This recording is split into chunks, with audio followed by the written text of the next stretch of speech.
Hey, Julie. Hey, Julie. Welcome to Hey, Julie, aka Hey, Jeff, a podcast about Survivor and Big Brother and other things. Danielle, how are you? Happy Saturday.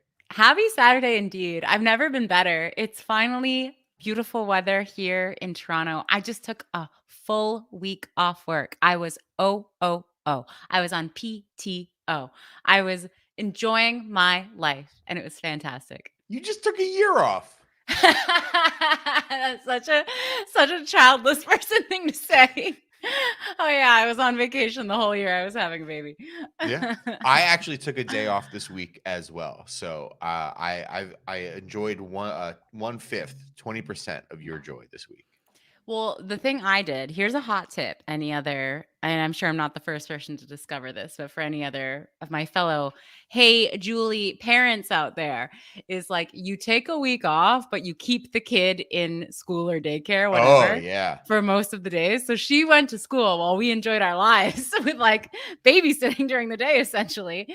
And then on Thursday and Friday, we went to the wilderness and we brought her on a little, shall I say, camping trip.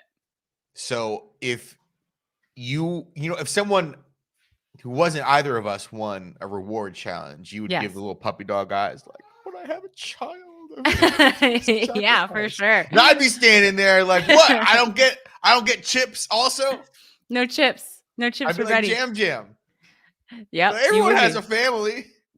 I know. I don't want letters from my family less. I want letters from my family less because I don't have a child. I don't support Maybe. it. But it was a great time. So I'm floating on air, having a great week. Great. Yeah. How was the wilderness? It was very fun. You know, we went to Lake Huron, which is beautiful. We had one of the Great Lakes, right? It is a great lake, and you guys have access to half of them, right? Yeah, we can go to all of the lakes. The top half of all of them. I could go to any lake I wanted if I wanted to. You know, I'm an adult, but we did go to Lake Huron, and it's beautiful. The water is like a Caribbean blue. It's stunning. Whoa. Yeah. Whoa. You don't have to worry about sharks. Do something about that. We got to get some American industrial companies. We got to get spill some oil. all the train stuff. We got to get them working on those lakes. Exactly. Survivor, Danielle. I think Survivor, Brett. Somehow. R.I.P. our girl. I know. Franny couldn't stand the test of Jaime. She had to go. I was trying to think of a rhyme with Franny. Fran had to go. She was too much of a comp beast. She won the fun challenge when she should have won the immunity challenge. I know she could have possibly won both, but I mean, what can you say? She shouldn't, she won too much. And then they voted her out over Dani. And I think who this all comes down to is little Harry Potter. It is. It does come down to Harry Potter, a little snitch. He's a little backstabber. Golden snitch. Yeah. Get out of here, Harry Potter. Little narc. I think what it came down to, I don't think Harry Potter was the only person. There were obviously quite a few people who wanted to get Franny out because of her competitive nature, how good she was at everything. She already had one guaranteed vote for $1 million. Yeah. Because he wants to live in that $1 million penthouse with her, be her little butler. Yeah. But little Carson was threatened. He has this little triumvirate, this little trifecta with Jam and Carolyn, and he felt that Carolyn was cozying up too much to Franny. And he, little Harry Potter, he's like the abusive husband. He's just like, I see you making a friend, the friend's gone, the friend's been whacked. I haven't seen Goodfellas in a while, but it was like a very Goodfellas move, something that Ray Liotta would do to Lorraine Bracco. Yeah, absolutely. He has to keep them in line. Like, yeah, they're kooky, they're fun, but the second they start really thinking for themselves or trying to make a play or a strategy, he's like, I don't think so. Got to keep your friends close, real close. It's interesting how much of this game is about like how important people realize Carolyn's vote is. We wouldn't have it any other way. Yeah, that's great. Any other way. And later in the episode too, when Carolyn's like, why don't we just vote out Heidi? Carolyn was like Kendall Roy on the eve of a massive product launch. Like she had this glimmer in her eye, like I see it, I'm I gonna do see it. it. I'm gonna Yeah. I'm gonna do the quarterly stockholder meeting. And you're like, Yeah. oh no, Carolyn, what are you doing? She is, I'm concerned, flying a little too close to the sun though. Wow. But she was brought back down low again. Like You're right. Freddie's She worried out, and you yeah. see the joy sucked out of her. She's like so sad again. She's at the bottom again. And Yeah. not that she wouldn't have voted out Franny, but she was removed. She wasn't included in that because everyone knew she liked Franny because Franny gave her some chips and a virgin margarita. I loved the excitement over the margaritas. Tacos! A virgin margarita for those who are sober or 20 years old. It's so good. It did make me want a margarita, full alc. Oh yeah. We do just while we're on the topic of Franny, we have a Sure. question from Marco Vitino. Who would you bring, since we were also talking about the reward, who would you bring with you if you were Franny? Brett. She was in a tough spot because she picks Carolyn. She goes, I gotta pick Carolyn. I know how much she misses her son. So you have to take all the moms. You have to. Yeah. You can't do that and then be like, also Jam, like look at him. Like he's used to eating more than everybody else. He needs some food. Oh. You know? Yeah. Like so you have to stick with it. It's so hard when they do that because it's like you won an award. You won a reward by yourself. You're gonna go by yourself. Oh yeah. Just pick one person. Mm-hmm.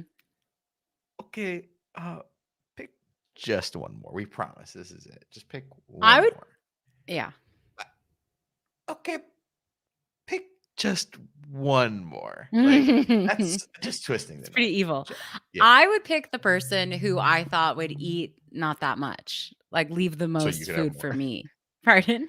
So you could have more? Yeah, exactly. I thought like I would pick whoever doesn't seem like they actually have that much of an appetite. Like I'd pick someone who won a reward last week and ate last week, or however many days ago, because then they're not that hungry and they would leave more for me.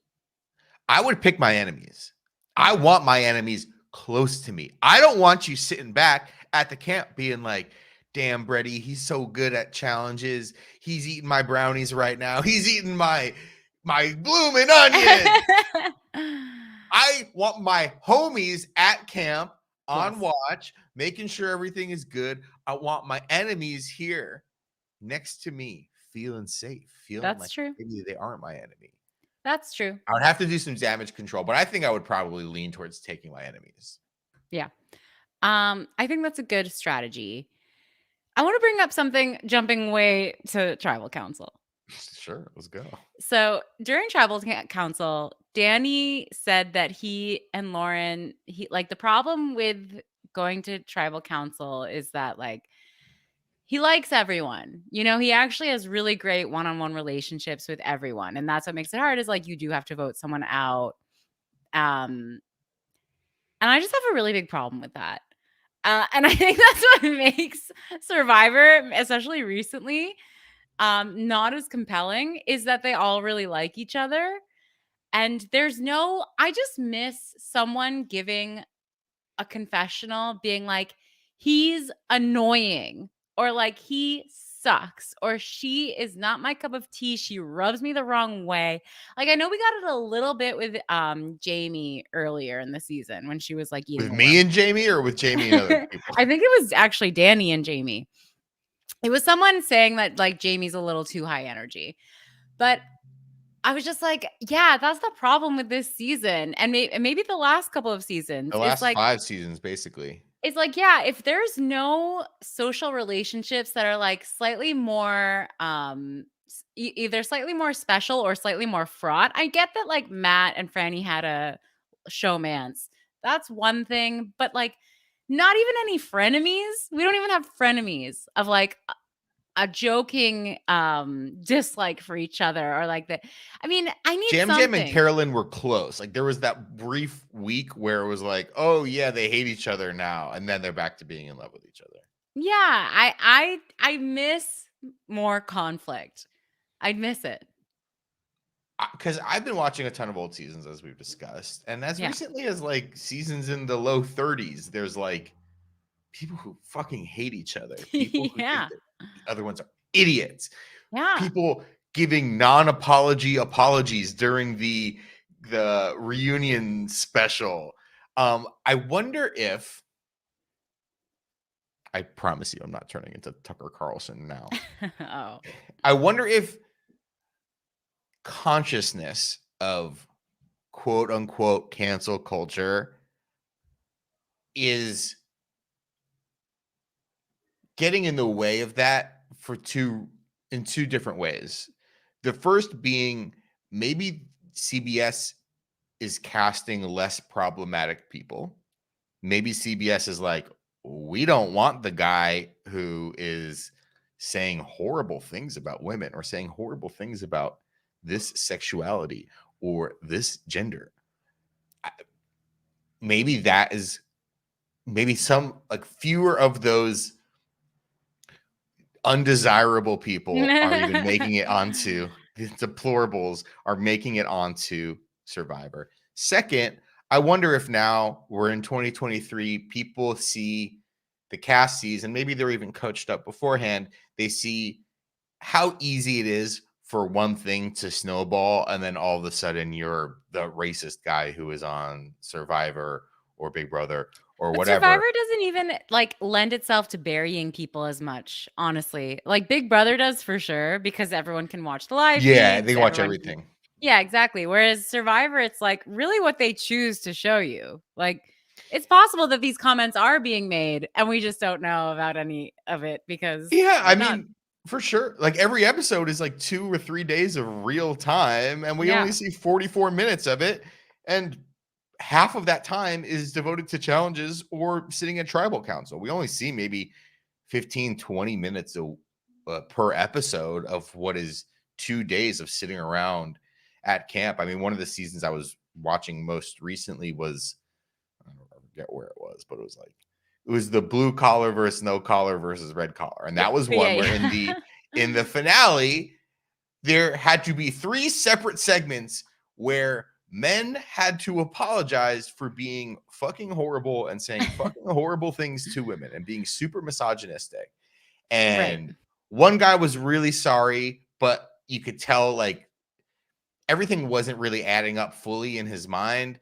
One guy was like definitely not sorry and doubled down and stood behind his faith. Good for you. Sure. And I forgot the third guy was. Oh, the other guy was like kind of, he was like, "Oh, I'm just from Boston, so like That's that's how an we are. excuse." Yeah. Okay, this is what we do in Boston. We're mean to women. So that wasn't that long ago. That was like 2015, 2016. So I don't know. Like, hey, listen, not saying that all this conflict has to be, by the way. Right. I'm not saying that we want all conflict to be something that is like bordering on racist or No, no. misogynist or sexist or any of those things. You can have conflict without It's any like of those things I happen. hate the But way he eats his rice. He's oh my God. disgusting. You know, like just anything. I mean, we did have Jonathan and Lindsay of the Lindsay All-Stars, Right. the Brett All-Stars. They were like tight in the beginning because they were on the same team. They were both like really physical, like they were gonna go like live on a mountain together or whatever. And then they hated each other by the end. I mean, he was a bit of a not great to women He was guy. pull-up king. But world yeah, record. world record holder, pull ups. Yeah, so I don't know. Maybe they need to. Maybe they need to like create more of that. Maybe they need to do. It's crazy because like this is episode 10, right?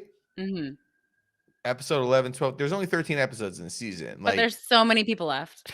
Yeah, well, one of the things that was driving me nuts, and we complained about it 2 or 3 weeks ago when we had the tribal where Matt went home and only like 4 people could go home that week. It's like the best parts of Survivor is when we are post merge and we have 12 people sitting there and they're bickering with each other, they're arguing with each other. They are all desperately and independently clinging for life in this game. Yeah. And we just kind of have only had that for like a week or two, and the season is over in 2 weeks.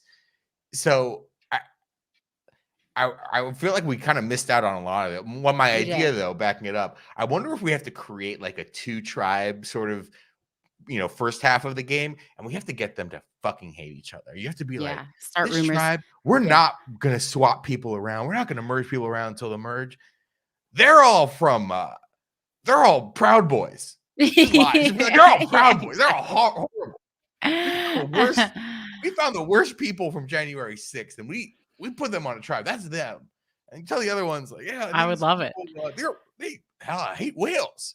They hate whaling. whales. They're Oh my god. whaling. They're like the people in the bad guys in Avatar. Oh my Oh gosh, my that would God. make me hate Don't get them. me started. But like, what if I don't know, not that, it's stupid, but like, what if we do stuff to really get people like juiced up and hate each other and then merge? Well, my thing is just that, and this is like on a bigger note. I find myself like, it's not that people don't feel these things. It's not like someone isn't staring at Carson or whoever being like, the way that kid eats his fucking rice is driving me up the wall. Fuck. Yeah. It's like that. It's not like that's not happening. And even on a bigger scale, like the things you're saying, like, it's not like oh, we magically are casting people who have zero prejudices. Like, no, sorry, that doesn't exist. I feel like to some extent, not allowing people to be themselves and air whatever those things are, and then have a character growth or learning moment from it is also kind of a miss. It's kind of a missed opportunity. Not that I'm saying any of these people have that, but to have that on TV or have that as part of the entertainment. We are just rooting here for pro drama, pro chaos. Yes, and I'm trying to make it ethical. I'm trying to make it under ethical consumption. What ethical chaos? I don't know. But I do think that is true. That's true of any narrative, any novel, any piece of media, like narrative media is like someone has an issue, they learn from it, they grow from it, and then they're better in the end for it. And so are we as the consumer. Yeah, everyone has their own like story as well, but you do feel that lots of these stories, like, they're kind of pre-baked.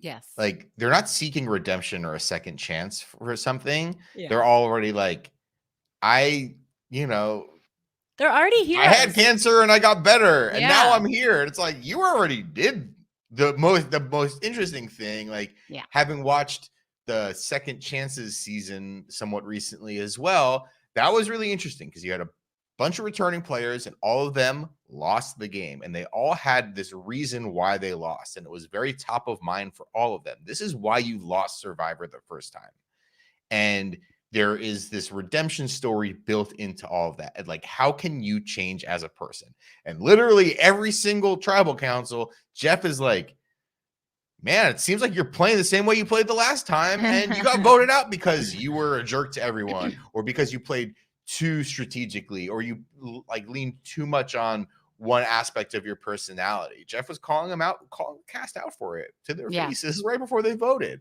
where he would say like, hey, we're doing this competition. You lost this competition 3 years ago.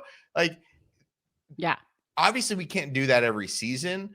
And I'm not saying like people who come in to Survivor with their interesting backstory or sob story or whatever, like, we shouldn't pay respect to that, like, that they're not interesting, but they are kind of like fully baked in a way that there isn't this like narrative of like how winning Survivor completes something for them, or not winning Survivor puts this hole in their heart. It's like screenwriting 101. Not that I would do that at the moment because I'm on strike, but like, well, interestingly enough, I have an AI that just told me who won Survivor. Yeah, but like, you have a flaw. Perhaps it's a fatal flaw, and that's why you lose Survivor again. It's, all those returning players. It's a fatal flaw. They can't get over it. But also, a lot of characters have just a flaw that they need to learn a lesson from. I care too much. Yeah, I care too much. Too sexy. I'm too sexy for my shirt. I host too good of a podcast. That would be ours if we were on it. And it's just, people should. We sit on our high horse. Food for thought. We podcast. We think we're better than everybody. Yeah. Can't win Survivor. Yeah, I it's can't food win for Survivor thought. for a number of reasons. I would be a medical evac. We did have another question about from Twin Star Phil. They literally voted off the only competition in the game. I guess Dani can finally win something. I wish they'd vote off that short king. Well, more like short prince. Will he sneak to the end? I believe Twin Star Phil is talking about Carson, aka Harry Potter. Or was she talking about Dani? Dani's also a short king. This is a season of short kings. Oh, so On we the need day of the clarification. coronation of our shortest king. Yeah, exactly. In my eyes, short prince or king would be Carson.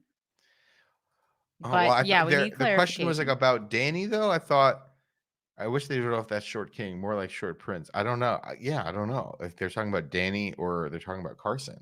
All right. Well, I we mean, need I think both of clarification. them have a really good shot. You talk about sort Yeah. of a strong physical player. You talk about a strong mental player. Now they both have a couple comp wins, or at least one comp win under their belt. Like, I think things are definitely like playing very well in their favor. Yeah. You know, if I were to make a short king list of people who I'm like, yeah, they kind of are beginning to put the resume together. You talk about Dani, you talk about Carson, Carolyn in a weird way, just because like the story is so weird and like like her survivorness, her ability to survive is her story rather than winning competitions or something like that. And then we got to do this, Danielle. What? Jaime, what are we doing? What are we doing about her? I don't Well, know. I mean, She's she's gonna do it for herself because I wrote down because I got duped this week by the Survivor editors because the competition was over and Dani goes up to the camera and he's like, "Well, this is it. Franny's got to go. If there's one person who's 100% going home this week, it's the Fran man, Fran girl, Fran. I'm a Fran stan. It's Franny, whatever." And I was like, well, I was shocked when Franny went Yeah, home because they did the whole that was lead up of like, well, Franny's going home this week. And actually it was because something happened this they week. heard your note, It Brett, kept and they're happening. like, "We're not going to do this anymore. Now we're actually going to tell you who's going home," because they did that last week too. Something happened. It didn't happen once. It happened 3 times this episode where Jaime was like, guys, the idol, I had it. I don't have it anymore. You can trust me. And every single time, everyone's like, man, that story's stupid. That She's story's so full of made up. shit. I can't trust this girl as far as I could throw her. And I was like, oh, this is like the Jaime tripping on herself. This is how Jaime goes because she cannot stop announcing to everyone that she used to have an idol, which is true. And it was a fake idol, Right, by the but way. in her mind. I know. And every time she says it, it makes everyone like her and trust her less and less. And I was like, I have a little note about it. Oh gosh, where is it? She's like, oh, the truth shall set you free. And it's like, girl, you're about to be set free from the responsibilities of playing this game if you just keep opening your mouth. Since episode 1, I have found Jaime to be a less than good Survivor player, and this reinforces that. Jaime is Hashtag Brett was right. Yes. Hashtag Brett was right. It honestly brought me back to like the best season of Big Brother ever, BBOTT, when Morgan, there were secret sisters on the show and they kept it a secret for the entire show. And Morgan, one of the sisters, was in like the final 3 and she was like, it's finally time for me to come clean and tell Chrissy that like Alex was my sister the whole time. And so it's like this very dramatic moment in the bathroom. I remember this clear as day. And Morgan's like, I just wanted you to know this whole time, like Alex is my sister. And Chrissy is like, oh, okay, thanks for telling me. And then it's like, I can't believe that little bitch would lie to me, trying to make a fool of me. Like it brought me back to that. Oh, great television. I mean, that is the funny thing is like people are so they're so, kind of hyped up and crazed by the moment, by the game, by the, like the surroundings, by the lack of food, by the competition that someone was like, hey, I'm telling you a truth about my weakness in the game. Like, what a liar. What a tall tale. Tall tale. Get out I of here with trust her that. less. Yeah, exactly. the game I was playing with myself during this episode was like, because again, I still think there's way too many people left. They need to start doing triple evictions. There are going to be there's going to be like 6 or 7 people left at the start of the final episode. So crazy. There's 7 people. Yeah. So I was playing the game A-list or B-list cast, right? And B-list, also known as Brady's All-Stars. B-list are the people where I'm like, there's no way they're winning because they're under the radar. You don't know enough about them yet. And what you know isn't that impressive or that exciting. And then there's the A-list, who are the people who get a lot of screen time, like Carolyn or Jam Jam or Harry Potter. And you think, okay, they're too obvious a win. And we actually only have 2 B-listers. Who? Jaime and Lauren. Lauren's definitely a B-lister, but so is Heidi. Heidi's a B-lister. Heidi is the king of the Brady All-Stars. The queen. But she's a B-list. That's her being a B-lister makes her the queen of Brady's All-Stars. This is true. I would say she is the most in betwixt the lists. If there were a letter between A and B, that's where Heidi would live. Yeah. I grant you that. I still think Heidi is getting a lot of screen time and stuff, and she has an idol still, and like she almost got voted out. But I was kind of crazy. I was like kind of amazed too that like everyone kind of gets along with her, likes her, and then like 5 minutes left in the episode, Carolyn's like, we should just vote out Heidi. And like all the other women were like, yeah, she just doesn't stop like meddling in people's stuff. And I'm like, where was this version of Heidi? She's still solid B-list to me. We did get a question from Marco Patino. Which one's Jaime? Great question. She's the one who ate the worm. I mean, that's what we're going to remember about her from this whole season. Is like worm eater. And just not having I wouldn't say she has a good strategic grasp of the game or how to communicate to people. Yeah. Like, I mean, not like she speaks gibberish or people hate her. I just think she doesn't understand like how other humans perceive her and stuff. Right. And like, she doesn't have she used her shot in the dark on the first tribal council. She wasn't in danger at all. She's going around. She cannot stop talking about an idol. Like, even mentioning that you used to have an idol means that people were like, man, she must have been searching for that idol. She must have found it in the birdcage. She must have done something else. Even the fact that you don't have an idol anymore shows that you were a gamer at some point and that you're gaming. Like, she just does not understand how she comes across and how other people think about, inputs. There's all these inputs in the game. You like, this person has an idol. This person has an advantage. This person voted for this person. And like, she doesn't understand how her doing one thing might make other people think something different about her. Yeah. Nice person, beautiful person. But like, I don't think I wouldn't call her like the best social puppeteer, like, I wouldn't say she's like, I wouldn't go to therapy with Jaime. The best puppeteers this season so far are Harry Potter and Carolyn. Carolyn is somewhere. But she's not a puppeteer in terms of the game of Survivor, more in like the game of life. She's the puppeteer. But we saw last week she has like this she has this little Pied Piper thing going on where like people like fixture for sure. She's a cult. Yeah, I'd join the Carolyn cult. How about oh my gosh, that part where they're doing the spinny thing? Yeah. And they spin and they have to jump over the net or whatever. And she's just screaming to high heaven. She's just ah! I love it. I love anytime she's on screen, I love it. Because she's a live wire. You never know what you're gonna get with her. Yeah. Yeah. Any other thoughts on Survivor? R.I.P. Franny. R.I.P. Franny, but now she and Matt get to like hook up in the holiday in their Sega or whatever. That's like the best. That's the best case scenario, right? Yeah. You're on Big Brother. You have a romantic connection with someone, and then you both go to jury house. No cameras. No one saying money. You have to sleep in this room. Yeah. Making money, reading books. Yeah, watching Netflix. Yeah. Is actually kind of a punishment, but oh my Lord. You know what? That's a great transition, Danielle. Ooh. I watched some programming on Netflix, The Big Red Envelope. But I watched some Netflix programming, Danielle, and I did not like it. What was it? I watched a show that you recommended called The Diplomat, starring my favorite person, Carrie Russell. That show was bad. It shows her in her little undies. Didn't you like that? What? I didn't even get to the undies. Hey, Google, show me the undies. It's a network show. I think it's actually very watchable. It was very much like a CBS. It was very much like a CBS thing. It's Madam President or whatever. Carrie Russell. She has like a hot husband played by. Remember his name is Rufus Sewell.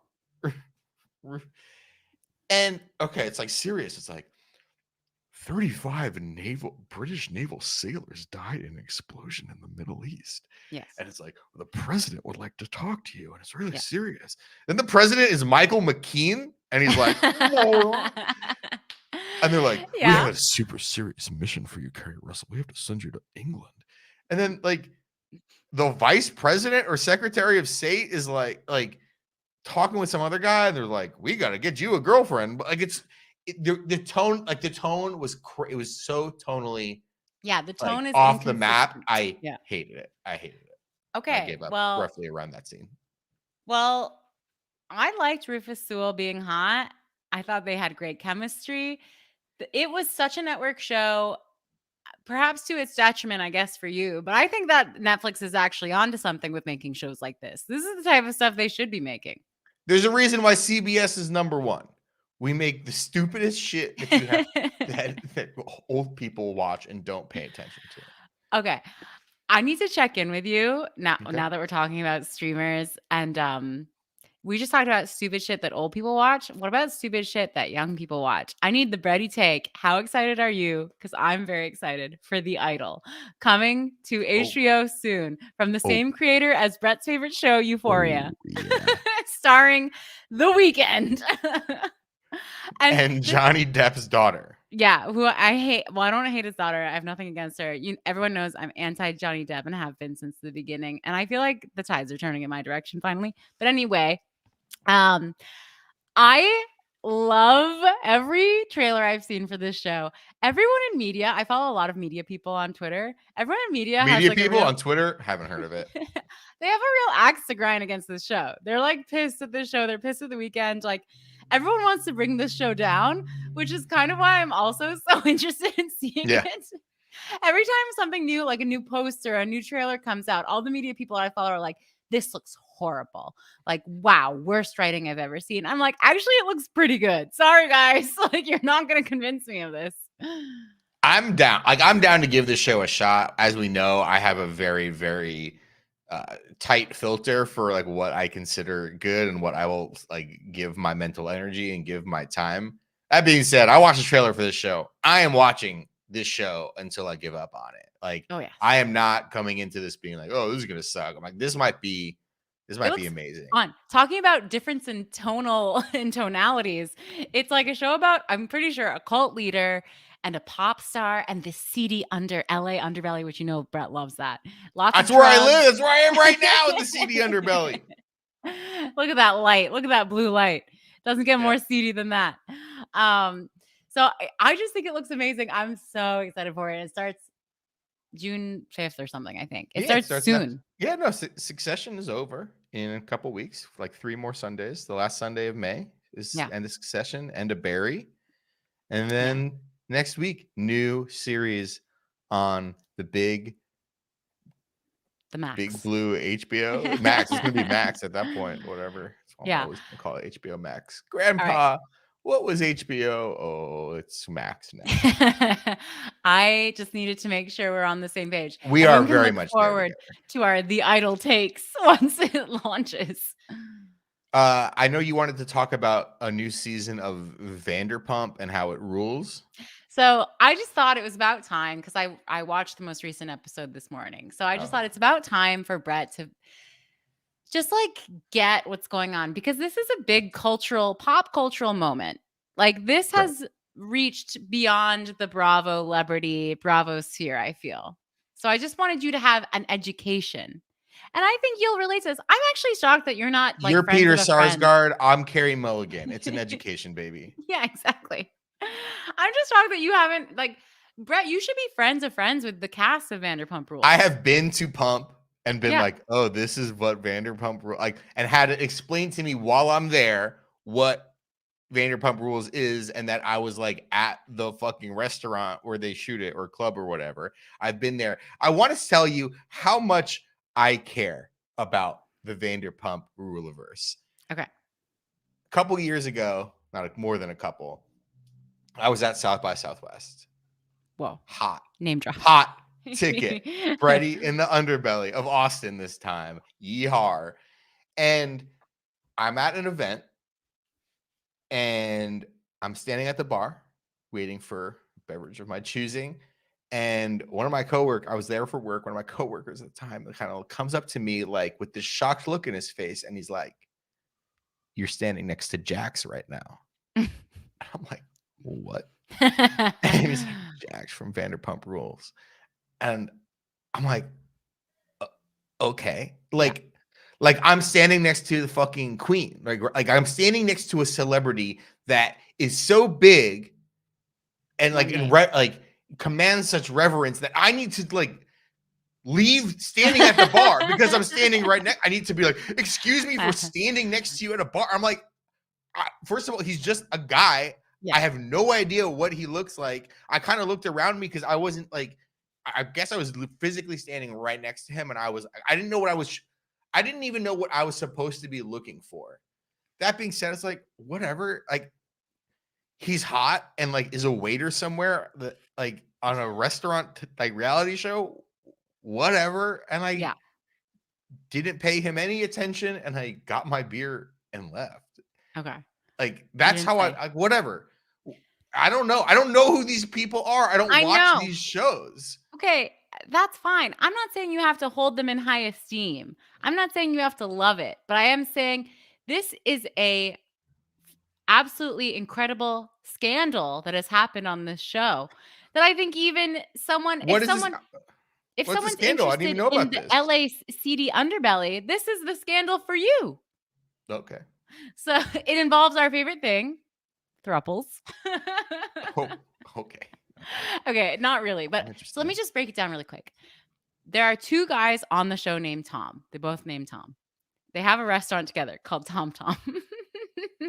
And they're opening a new one. They're best friends. One is in a long-term relationship, one is divorced. There's another girl. Her name's Raquel. She is hot, 28, newly single. She starts, they think, hooking up with the newly divorced guy. That in and of itself, people are upset about because they were like, he's freshly divorced. His ex-wife is still part of the friend group. Like, can't you find anyone else to try to hook up with? Right? At that point, I was like, you know what? He's basically single if they're divorced, is my opinion. So I was not anti this hooking up. Basically single. He is legally single. No, they're in the process. They're not fully divorced yet. But you know, if he's moved out, he's single. But anyway, it turns out she was actually having an affair with the other Tom, his best Everyone's friend. like, she's hooking up with Tom, and they assumed it was the divorced Tom. No, literally, this is what happened. It's like a comedy of errors, Brett. And so it ends up she's having a full-on affair with a guy who is still in a very serious relationship, lives with her. Like, if they're not married, but it's because they're not into marriage, but basically married. And he's been cheating on her while she's out of town at her dead grandmother's funeral. And at first, people are like, on the TV show? Yes, but here's the thing. It only came out after the show wrapped that they had been having an affair. It's not during the show up until this point, right? So everyone's watching the show now with the knowledge that they've been having this affair. And so watching it with that knowledge is very fun because you see him like going over to like grab her shoulder. Before you knew this, you might be like, oh, they're just friends. Now you're like, oh my God, he's disgusting sex fiend. And he's just trying to like rub up on her. Like it is, or he'll shoot her a little smile or smirk at her. He buys her a little present because it's her birthday, but it's like, you have a girlfriend. You should be buying her presents, not girlfriend. This girl. You got a wife. Yeah, she's basically his wife. Anyway, it's just absolutely incredible. The derangement that is being filmed and that you have the knowledge. You sent me yesterday. You sent me a TikTok of some reality show, and I didn't know what I was watching. Okay, I sent Brett a clip of one of the elder statesmen of Vanderpump Rules. Ken, his name's Ken. He's the husband of Lisa Vanderpump of Vanderpump Rules. He comes into the frame and he goes, I can't believe that Tom had Raquel in the jacuzzi last night. Like, they clearly fed him this line. They were like, Ken, go into that room and bring up how Sandoval had Raquel in the jacuzzi last night. I mean, this is great stuff. I'm sorry if you can't appreciate camp, Brett, but this is I great appreciate stuff. camp. I live at camp. I'm a camp counselor. I got the canoe. I got the zinc on my nose. I love camp. I just like don't understand a lot of this stuff. And the same way that like you could watch football with me, and I'm like, he shouldn't run on. He should have taken a knee right there because they have a second timeout. And if they do that, like what I just don't understand. I don't understand. Why does this guy being like, hey, it's something about a jacuzzi? Like, I don't understand why that's clearly fed to him. Or, I mean, first of all, everything is clearly fed to anyone. It is essentially a unscripted show. But that's why it's incredible, because this truly unscripted thing happened off season, and now we're watching with the knowledge that it happened, and they're just trying to gloss over it, like, oh, it's just they have an open relationship, maybe, or she was hooking up with the This is LA. No. You go on Hinge, everyone's like, this is my husband. He's just he's hanging around. No. You want to go out? You want to go to Joshua Tree with both of us? No. I think it's from a purely humanological, a humanism perspective. It's very interesting to watch how this all went down, because it truly is the depths of LA depravity. We are compassionate humanists on this podcast, and that is why we're talking about a throuple on Vanderpump Rules. I just think it's great. I've been loving it. I know you'll never watch it, but that's why I just wanted to give you an education on what's going on. Someone cheated on his wife, essentially. Are these like the rules of being in the Vanderpump universe, the Cider House rules, or is it more like Vanderpump Rules? I think it's both. I think it's meant to be both meanings. Okay. Gotcha. O'Doyle rules. Yeah, indeed. But I just needed you to know. So now you know this is a red hot thing in the reality TV community. I bet, though, I will probably use this in like my real life in the next 2 weeks. I'll be out at a bar and I'll be like, yeah, so Tom and Raquel, huh? And everyone's going to think I'm fucking They're gonna be like, checked in. I got the pulse of society going. Exactly. And they're going to be like, and I'm going to be like, I don't know anything beyond what I just said. I'm like someone I'm like, donde está la biblioteca? And then I know no more Spanish. But that's enough. And then you can give your little Jax at South by Southwest. Oh, story. yeah. And then we moved on to something else. Man, Yeah. Brett, he's a fun guy. He knows everything. He knows everybody. He knows Jax. If there was a huge football controversy, then I would want you to fill me in so that I would have just the top knowledge. The little so that happened this week. Aaron Rodgers was traded to the Jets a couple weeks ago, and he's been going to all of the Knicks games ever since.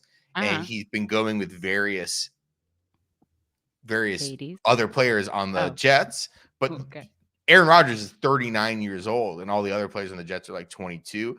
So Aaron Rodgers went to the Knicks game the other night, and he was sitting with young, great second-year cornerback named Sauce Gardner. And Sauce, who's like 22 years old. Oh, Jessica Alba was sitting like right next to them. And Aaron Rodgers was like, Jessica Alba, huh? She's, a hot little number. Yeah. And Sauce Gardner was like, who's Jessica Alba? Yeah, probably. The owner of the Honest Company? Yeah, I love their disposable wipes. Like, he's never That's seen. the hot stuff happening in football. That's what's going. See, that's not even that spicy. Remember when Aaron Rodgers dated Olivia Munn? That was interesting. And she dumped him for John Mulaney. Yeah, exactly. Now we're talking. Yeah. Okay. I just needed to that's an educational moment for Brett and for everyone else listening and watching. I also sent Brett another clip. I sent him a clip, and I'll post this clip on our Twitter or put it in our Discord as well. But I was just reminded of this. Maybe because I was thinking about like the writer's strike and like writing, but I was reminded, and like late night shows are now on pause. You know what I used to watch after late night shows? Infomercials. But one specifically came to mind. And I just want to remind people of the Magic Bullet infomercial, where It's like a full-on play. I mean, it's like an hour long, maybe longer than that play of like a couple making breakfast for their hungover friends. And they give all of this exposition and all this, like one character is really hungover. One character is an old maid with a cigarette and her name is Hazel. And throughout all of this interesting plot, like it's fascinating. I'm like, who are these people? Why do they all sleep over? They're adults. They could have, I guess it was before Uber, but they could Maybe have they're called a cab. rich. Maybe they're rich. Like, Yeah, they're in this amazing kitchen. if And they you're have rich and you live in the Hamptons, come stay at my place for like it's Memorial Day weekend. Yeah, maybe it was that. It must have been that. But it's a couple couples and then the old maid with Hazel. with a huge cigarette. And they're all hungover from partying the night before. And they just make them 18 different breakfasts because they have so many magic bullets. And let me tell you, I own a magic bullet and I think it's fabulous. Maybe I that's have a why I bought it. ninja. I have a ninja. They're both good. I resort to more hand-to-hand combat or I do prefer firearms, you know. I'm going to post this. I need to know other people remember this and love this infomercial as much as I do. This brought me back to like summers as a child. I mean, you sent me this link and you're like, come on, bullet, right? And I'm like, this is definitely not like an infomercial that's like a 30-second or a 1-minute infomercial. No, it's like fully thought out. This elephant is gonna die, and then the next, like the TV show comes back. It's the one where it's like a full hour-long or half-hour-long show program that's just selling one thing. It's a fleshed out infomercial, fully fleshed out. Okay. You know how they're doing I think they either shot it or they're shooting it. They're making The Room, the Tommy Wiseau's The Room. Yeah. They remade Tommy Wiseau's The Room with I believe like pretty much all of the original cast, but Bob Odenkirk is playing Tommy Wiseau and he's playing it incredibly. He's like playing it super straight.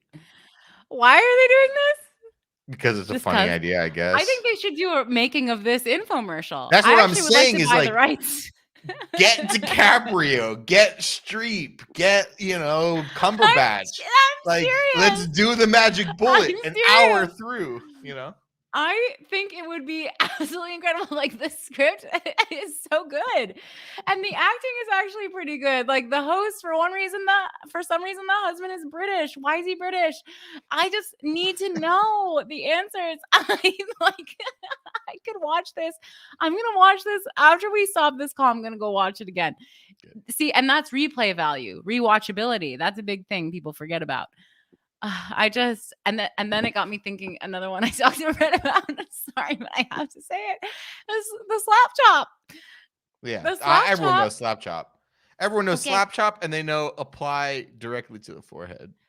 Okay, but slap chop. Do you remember what he says in the slap chop? He's basically negging you for like 10 minutes straight. He's like, your life is boring. Like, stop being boring. He's also like, you need to eat more vegetables. Like, he's being very insulting throughout the commercial, but in a very charming, like Long Island all way. These are about like you're missing something. The only reason you are not drinking smoothies, everyone who you know is hot drinks smoothies, and the only reason you're not doing it is because you have a regular blender. Look at you gotta clean it. Look at all the blades in there. You're gonna chop your fingers off. You need a magic bullet. I also love that it's called a bullet, like so American. Like you could call it like the magic unicorn. It has to be a bullet. Everything has to be gun related. We love our troops. I needed to bring this up. I know this is so far off from. This is where we live. This is what we podcast about. We don't podcast about this stuff. I really think I need to buy the rights to this commercial.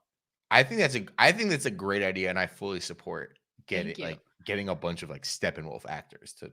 Oh my gosh, Michael Shannon as the British guy. There's a guy who's wearing a full suit coming to breakfast and he only the like tie is loosened. And it's like, you partied so hard last night wearing your suit that you didn't take it off to go to bed, and you didn't take it off when you woke up in the morning hungover. You're still wearing your suit with just a slightly loosened tie.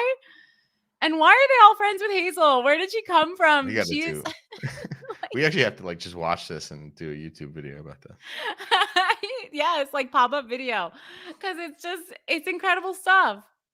Speaking of one guy randomly being British, Do you have any thoughts on your new king or whatever? Charles. King Charles was coronated today. No, and I'm also like, I can't believe you brought this up because my husband was also bringing this up, and I'm like, I don't care about this. You're the one who's Actually, British. yeah. I know I'm Canadian. Like, You're a I subject. guess I did see a Canadian like news Twitter account outlet that was like, in the past, Charles has said he feels Canada in his blood. It's like we always have to find a way to be like, Canada is important too. Like Canada Yeah. is involved. I'm sure that same article is being like there's a version of it in Australia. Or Yeah, something like that. exactly. No, I don't care. I'm Team Megan, you know. No, I so- mean, here's the thing. I didn't know this was like I thought this happened already or whatever. Like Mhm. when she dies, he becomes the king, right? Like Right. so he's been king for like 6 months. But this is the official, like he got the crown, he got the scepter, whatever. He sat on the chair. Yeah, I didn't like I assumed that had happened already, and I wake up this No. morning and there's just like a ton of content about like Yeah. here's his like They had to plan ceremonial it. shirt or whatever. Yeah. And people They are had to getting plan it. arrested in the streets or whatever. I just didn't know about any of this, and I woke up today. I'm like, oh, I guess this is the inauguration today. I don't know. Yeah. The election was 6 months ago, but we're Exactly. doing it today. Yeah. Yeah, good for them. That's all I Really? can say. Actually, good for them? No, not really. Who cares? Not really. Yeah. Thank you all for your questions and comments, for watching along with us on this wild journey we've taken. I laughed so hard, I'm like coughing. Hold on. We do have a question from the internet. Okay. Good hair person says, going on record that Puffins, the cereal, is really good. I had not heard of it before, but I tried it based on Danielle's recommendation, peanut butter, of course. I wonder if they make a chocolate flavor. Okay. Actually, I think they do, but it's only in select stores. I have been to supermarkets since we've recorded, and I have not seen a single Puffin or a single. You're not looking in the right Martha or place. Barbara You're or looking at whatever. the garbage cereal. You're looking at like Cinnamon Toast Crunch. I'm You looking need at to. American top line AAA cereals. No, this is like you have to go to Whole Foods. Oh my Lord. You gotta. I went to a Whole Foods like 2 months ago, and it was a nightmare. It was a nightmare. Yeah, I could Whole Foods has not gone do downhill it. actually. Or no, there isn't a chocolate one. Maybe I just saw it in my dreams. I'm on the barbers.com official website. But there is cinnamon. Cinnamon's okay. Yeah. Peanut butter is clearly the best. I'm glad that you tried it out, and I really think, Brett, you should try it too once you finally find some. Go to Erewhon.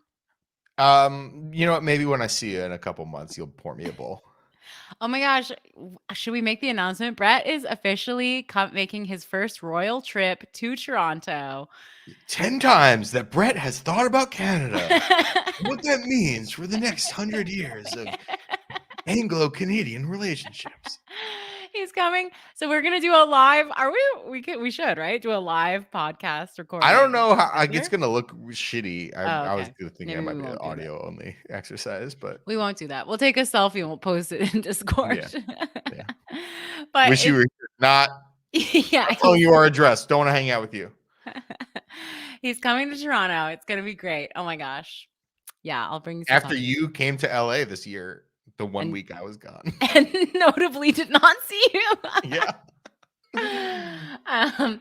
Well, gang, thank you all so much for listening, for being here. You can always check out our Discord. We'll retweet the invite code, invite your friends, and we'll be back next week with some more Hey Jeffy. Bye, Jeffy. Bye, Jeffy.